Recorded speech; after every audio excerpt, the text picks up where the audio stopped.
नमस्कार। आप सभी का मेरे चैनल पर स्वागत है। आज हम पद्म पुराण की उत्तरखंड में जो दिव्य ज्ञान दिया है उस पर चर्चा करने वाले हैं। यह ज्ञान भगवान शिव ने माँ पार्वती को दिया है।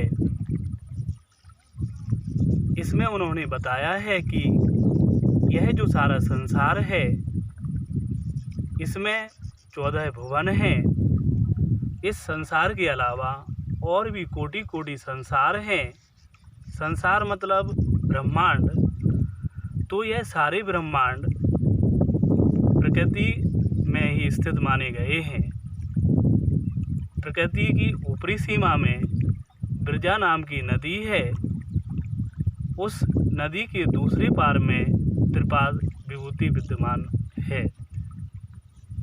त्रिपाद विभूति शाश्वत, सनातन और अमृत मानी गई है।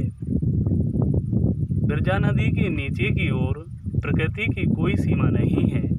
उसमें करोड़ों करोड़ों ब्रह्मांड स्थित माने गए हैं। उसकी ऊपरी सीमा में जैसा कि मैंने बताया त्रिपाद विभूति है।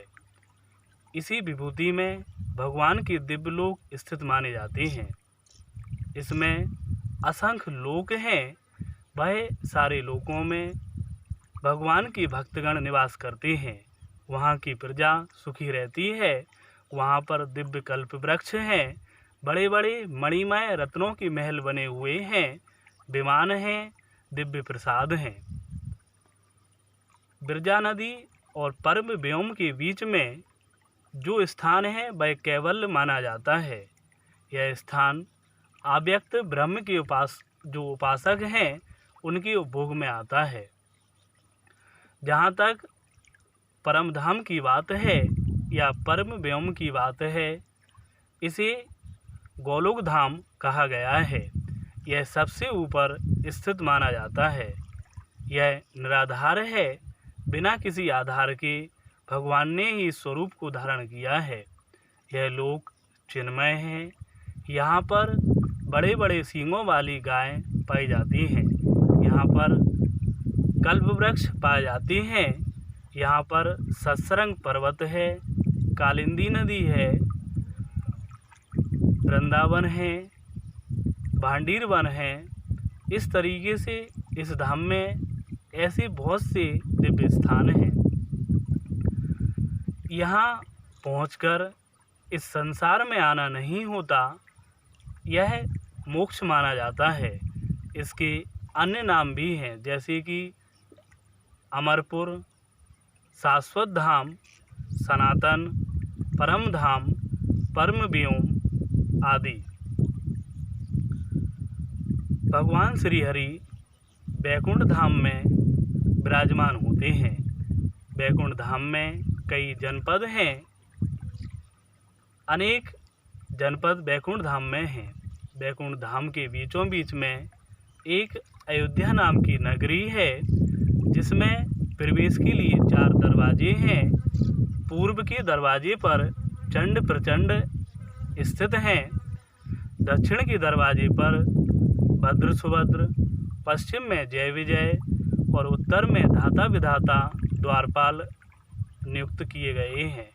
इसके अलावा जो अयोध्या नगरी है उसमें पुंडरीक, वामन, कुमुद, कुमुदाक्ष आदि भगवान के जो सेवक हैं वो रक्षा के लिए नियुक्त किए गए हैं।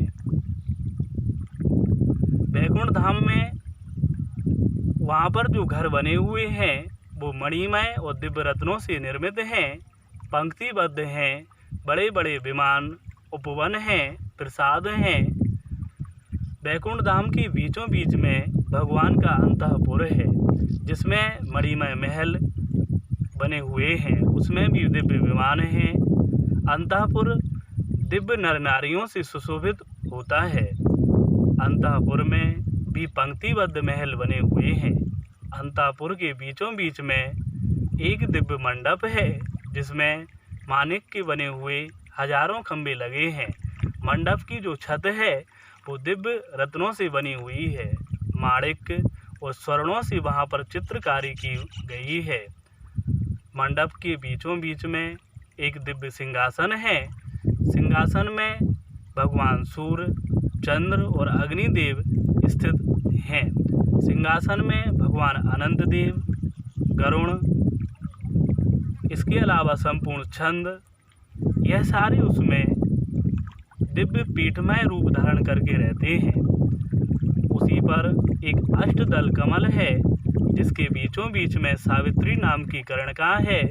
उसी में श्री विष्णु भगवान लक्ष्मी जी के साथ विराजमान होते हैं। इसके अलावा भूदेवी और लीला देवी भी उनके साथ विराजती हैं। कमल के एक एक दल में विमला, ज्ञाना, उत्कर्षणी, सत्या आदि शक्तियाँ हाथों में श्वेत चमन लेकर भगवान की सेवा करती हैं।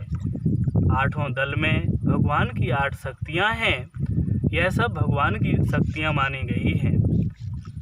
भगवान के सिंहासन के चारों ओर धर्म, ज्ञान, ऐश्वर्य और वैराग्य, इसके अलावा चारों वेद मूर्तिमान होकर खड़े हैं।